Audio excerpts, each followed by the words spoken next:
going to introduce someone that most of you know from this area, Captain Steve Sanders, and had a change of venue a bit.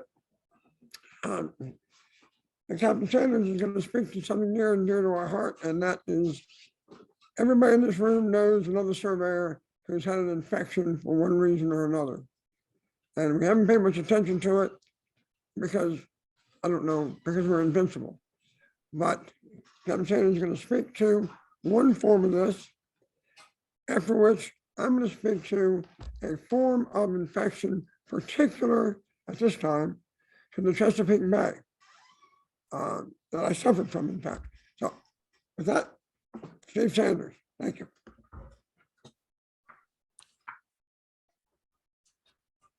Okay. Well, that's the biggest word you're going to hear today. It's the same technical. I'm going to speak a little loud. I speak softly, so I might sound like I'm yelling. Necrotizing fasciitis. And it's basically, break it down, it's death of a tissue and it's inflammation of the skin that surrounds the muscles and the nerves. Basically, it's the flesh-eating virus, as we know it on the Chesapeake Bay. And there's some personal experiences I will get to towards the end of the presentation, but initially I'll just run through what it's all about. What are the symptoms? Tissue redness, swelling, nausea, severe pain, bruising, popping and cracking of the joints, which sounds a little odd, but I've experienced it. It spreads rapidly, 12 to 24 hours. It attaches to the soft tissue and then to the muscles, and then it gets into the bloodstream, and then it cuts off the blood to the muscle, and the muscle turns black, and then you got a real problem. Just one example. How do you get it? A cut or even a small puncture will allow the bacteria to grow. So that looks terrible. That's a mild, relatively mild case, but he's obviously let it get to the point where the blood's been cut off and it's black. So he's probably going to lose that thumb, and he may lose his hand, but I've got worse than that coming up. What are the regions it is most common? Well, unfortunately, it loves brackish water. So, and if you look at the graph across the, oh, you lost it. It's this cable. Okay. If you look at the graph across the bottom, you can see that the worst is the orange. And then you look at the picture of the Chesapeake Bay, and we're right in the middle of the orange. So you've got water coming down from the Susquehanna. We've got it coming down from the Potomac and Sassafras, and it's as brackish as you're going to get it, right about where we are. So we are. There's a few other places in the nation, South Carolina and around New Orleans, but we are the biggest source of this virus. Do they track it from fresh water coming into the salt water? Yeah. Or is it originating from salt water? It doesn't explain it that detail because we know how it changes, but we figure once you get south of Bay Bridge, you're in the brackish waters. So you get down to the Potomac and up the Potomac. So anywhere in there. Farmland, PA, or where's it coming from? Do they know? I don't know. Okay. Yeah, well, blame PA for everything. Why not?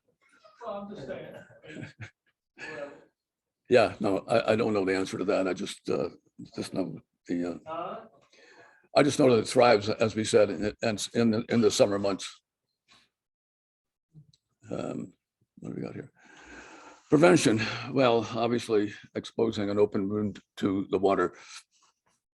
If you got cut or wounded in the water, wash the affect area right away. You know, I talked to some guys on a boatyard the other day, and they said if they cut themselves, they get acetone and pour it on right away. Say it works, kills anything. So the thing is to clean it and get some ointment on it right away. Randy suggested hydrogen peroxide. He bought me a bottle and I keep it in my car and just dump it on it right away. Get it as clean as you can. And wear gloves. And then I never used to, but I do now. What is the treatment? Well, early diagnosis is really the key to this whole thing because it's vicious and aggressive, and it spreads so quickly. I'll go through some of the time frames a little later on, but I can tell you if you see the symptoms, and I'll go through them because, like I said, I had it, and you've got about 2 days to do something about it. So if you recognize the symptoms, you don't wait till it gets to the stage where you're going to lose a finger or a hand. You go get something done right away. But knowing I'll get to the signs of the infection a little later on, and the correct antibiotic, and I'll go through that with my experience. I was given the wrong antibiotic initially, and it was a waste of time. And finally, I got the right one. But I went to an emergency room, and they just shoved me on an antibiotic, and it dripped me overnight, which it stopped it from spreading, but it didn't cure it. And I'll get into that. There's some nice pictures coming up here. Now that hand was not too different from this hand when I got it, and it all went away except for 2 little areas, and one of them I couldn't get well. Like, operated on the first one, and we're hoping the other one would go away, and it wouldn't. So they ended up doing a second operation, and it's gone. Your hand looked But- like that? But you know how long? Sorry? Your hand looked like that? Yeah. And it blistered all up my arm in 2 days. Yeah. So and there's your foot. And you get these, well, you'll see, I've got a picture of my hand. I won't keep breaking into that story. I'll get it to you. But it's nasty. And what it does is, once it gets to this point, if you let it get past that point, you're going to lose your limb, or it will travel further and it'll start attacking your major organs. And that's how you die from this thing, not from having your leg cut off. It goes after your liver, your heart, your lungs. It goes after everything. So getting it right away doesn't necessarily stop it. That's just another example. Doctor told her if she'd waited until the next morning, she probably would have lost her life. And that's how close it gets. Some examples here. This guy, Tim, is a friend of mine. He's a fisherman. And he was just pulling up rockfish out of the bay like he has 100 times. He nicked himself. And these guys are all aware about this virus. So he went right away. The next day, he lost his finger. He lost a finger, just the tip of the finger. But that's because he went right away. If he'd waited a couple of days, he would probably lost his hand. Okay, all right, thank you. This is my friend Bob. All righty, bye-bye. Bob lives on the water, and he had some crab pots out front, and he always used to go and pick them up every other day or whatever crabbers do. And he got nicked on his left hand, and he waited, and I think he waited 5 days. But anyway, they had to amputate his arm above this was about 3 weeks ago, above the elbow. And I saw him about a week ago, and guess where I was Monday? His funeral. Yeah. So that was kind of sad. And what ended up killing him was it went after his lungs, and he ended up with an infection in his lungs from this bacteria. And it's not like any other bacteria. It's a very unique bacteria. And I don't know how many times I've been nicked, whatever, and never really thought anything about it, but I will in the future. Fortunately, I took a picture of my hand. Somebody took a picture of me, my hand, and I cropped it. And that's what it looked like the day that I got the cut. And you can see the little neck on this finger, just above there. That's how it started. You look at the date on that. That's November 20th, 2020. And this is November 2022. That's 2 years later almost. And I had to get the second one cut out. But that little ugly looking thing was all over my hand at one point. And I had to, fortunately, the right antibiotic, I had to go to a specialist in Annapolis, and the right antibiotic worked. But you're on them for 3 or 4 weeks. I mean, it's not like they give you 10 days or 7 days to kill this virus. It's a nasty looking thing. So anyway, I've lost a bit of mobility in this hand. I still have signs of it here. I know it, I can see it, but I'm just glad I didn't lose any fingers or a hand or worse. So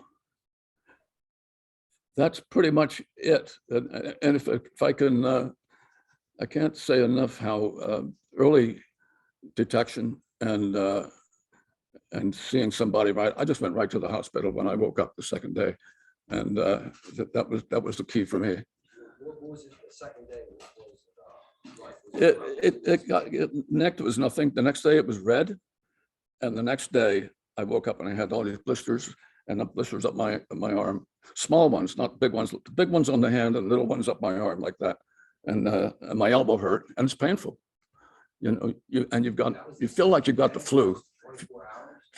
You feel like you got the flu. You feel like you're nauseous, and that's when you got to get it. If you wait another day, you'd probably be in trouble. That's how fast it is. So aggressive. Yeah, it just spreads so fast. Did I know? Did they know exactly what it was? Oh, the hospital? No, they just thought it was an infection, and that's why they just put me on they put me on a drip for 6 hours, and that seemed to stabilize it a little bit. But then after I was finishing that round of antibiotics, I went back to them and I said, listen, it's not really working too well. So they sent me to the specialist. I walked into his office and he goes, you got it. I knew right away because he does that quite often. He knows the symptoms and the signs. And then he goes on to tell you all this about all the flesh he's removed and muscles he's removed, arms he's gotten rid of. So he almost wanted to take this finger, and then he said, let's try this. And then I was in Florida when that happened. 2 years later, it flared up again. And he said, you better get your ass up here. So I got on a plane, flew up, and cut it out. And so far it's been, I mean, I know the signs. I can see that I've had 2 operations, but he did a really good job. It didn't leave your body? It didn't leave your body? Did it get me? Yeah, you said 2 years later it flared up. I'm sorry, I can't. It flared, you got the infection, Yeah, and then you got the antibiotics for it. yeah. It went down, and then you said 2 years later it flared. Well, yeah. So It never, it's still in your body. yeah, still in your body, still in your bloodstream. It's a microbacteria. And it would go down. You guys saw it, right? It would go down, and it was always red, and then the red would flare up, and then it would start to ooze pus. And I go, oh, here we go again. So you slap the best thing you can do, and it seemed to contain it. And then when I was in Florida, it just blew up, and it just took over again. How many cases are there a year where we live? Well, they said they said there's about 1,000 people a year die from it. They said about 30% of the people get it actually die from it. And that's about 1,000. Doesn't sound like a lot, but the problem is most of them are right here on the Chesapeake Bay.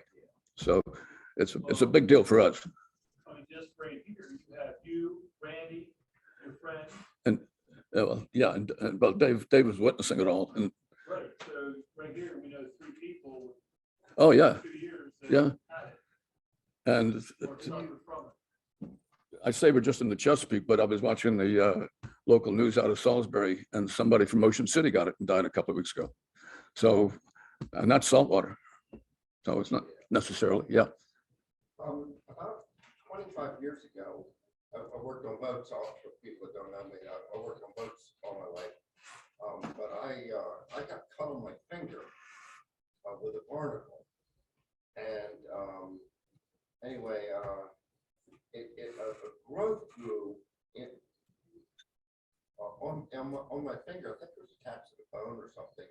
I went in and saw a specialist, and he cut it out, and he told me it's a really good thing that I came in because I would have lost that finger. I don't know if it was the same. It was 20 years ago. Yeah. It was, I don't know if it was the same. Well, thing, but I didn't get any rash or thing like that. But in other words, I think there's other diseases out there. He knew exactly what it was. he did. Immediately Yeah. cut it out. Yeah. And, but I didn't get those kind of rashes. I think there's other kinds of.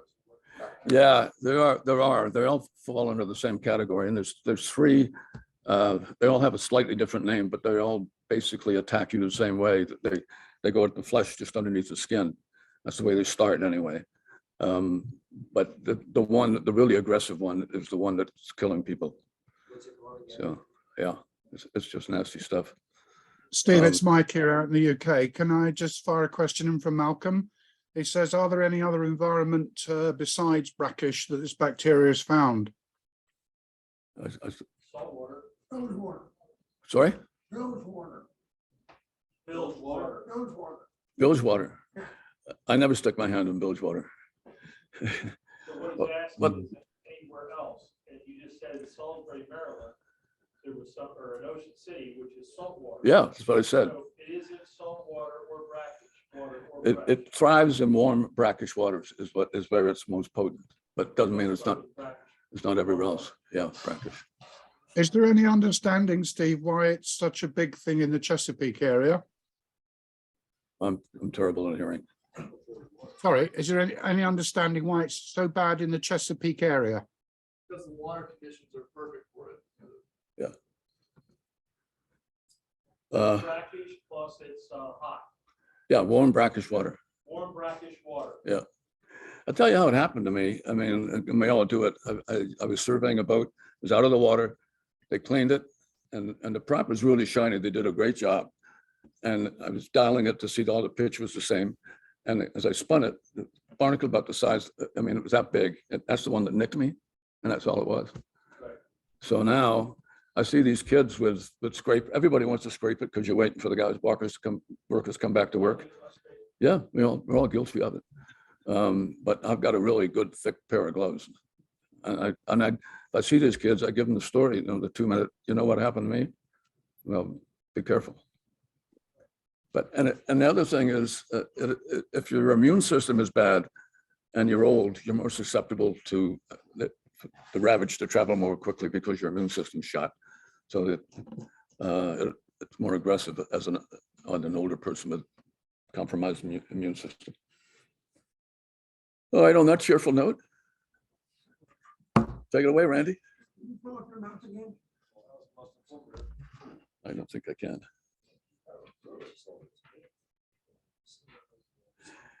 Yeah, this is how popular it is around here. May 31st. Can you see that up there? Yeah. We actually have a day committed to an awareness day. Can't hear me. Fill up your mouth. Somebody pull up your mouth. Oh. Yeah. I need to ask you a serious question. Yes, sir. So my wife, on her finger, she said yesterday, something hurts. I said, okay. Yeah, I want you, she sent me pictures. I said, you need to get checked out immediately. Oh. This is blistering. It's definitely infected, but when did yesterday? That happened, that's today, just now.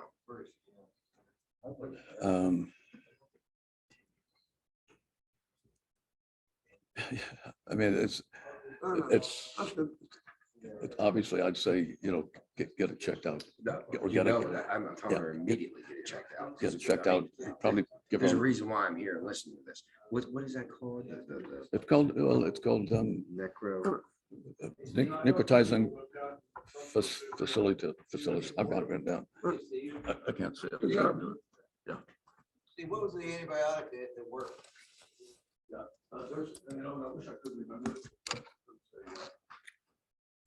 Hello, Mike. Randy, that's just horrific. Okay, Absolutely horrific. I have a similar story. Involves. Hello. I have a similar story to Captain Sanders with a slight twist. You get a first bullet point when this whole place will get the spine. I'm gonna pull that up on the not quite as dramatic because I caught it, or I was commanded by my nurse practitioner wife to go to EMS. When I had reached down into the bilge of a normal boat to engage a bilge pump switch, I knew better. My lifting tool was a couple of decks away. I was too lazy to do anything about it. reached into the water, lifted the switch. I wasn't cut, I wasn't bruised, not scratched in any way. 12 hours later, I was in the emergency room. And this thumb, not an unusual thumb in any way, had turned a shade of green. Not green, bright green, or chartreuse, but a shade of green. So I went to the emergency room, the EMS. We were fortunate on our island to have very good service. And I was picked up by a nurse practitioner. He took me in, he said, we're going to a surgery room right now. I said, whoa, whoa, whoa. So we went into the room. A few moments later, the physician walked in, looked down at my hand, picked it up, and without knowing my name, said, what part of the maritime do you work in? And I told him, and he said, we know what this is. We're going to have to extract this material right now. And without so much as signing a waiver, as far as I know, I did sign something, he proceeded to open up the thumb like it was a pecan and extract, without anesthetic, by the way. I don't like anesthetic in these things because it kills nerve endings and restricts blood flow. He proceeded to remove this yellow, daisy yellow material from my thumb. And immediate treatment of antibiotics. And a few days later, I was in good shape. That was 12 hours without so much as a cut. And he explained, and asked the question, how did this happen? I didn't stab myself with a fish bone. I didn't cut myself with a piece of wire. Nothing, no open wound. He said, because the bacteria, which has a name, Vibrio vulniferus bacterium, can travel up the porosity of your cuticle and your nails in your hands. You don't have to be cut for this to happen. March right in. So we're not worried about an aerosol transmission. We're not worried about a blood swap. We're not worried about ingesting a fluid.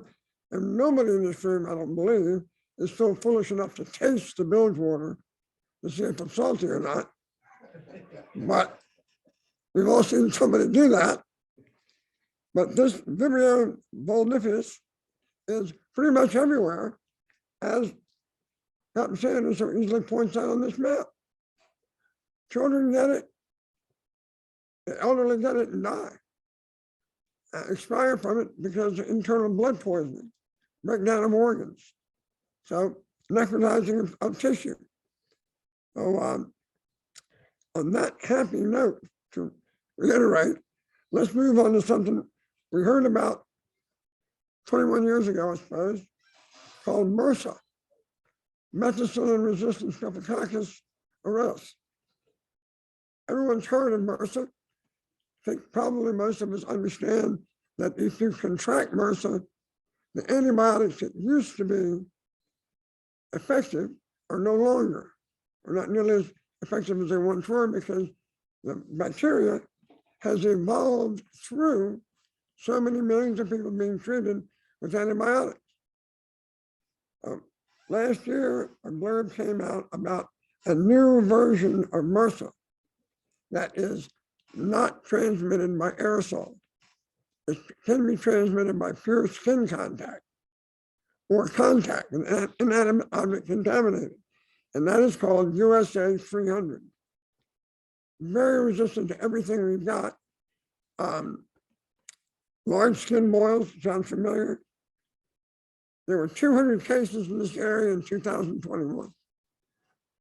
Doesn't take long for 200 to turn into 20,000, especially if it's contact. Again, no aerosol. It's community acquired, so it's floating around right now. And the toxicity level, depending on how you read it, is 10 to 15 times of standard MRSA. So if you're in peril with MRSA, you're in very bad condition with USA 300. So I don't think I can be any more serious than that. There was 18,500 deaths according to Department of Health That is a lot of people to die of one thing. I mean, and then pneumonia and fatal blood poisoning. So we need to be careful, more careful than we ever were, because, I mean, the bacteria is not sitting around, at the local pub saying, let's go attack some humans. It's just out there because it's another thing that evolved. And you speak to people and they go, oh, that'll never happen. Well, it has. And here we are. COVID was never going to happen either. Another question. It is called Vibrio, V-I-B-R-I-O, and Vulnifus, V-U-L-N-I-F-I-U-S.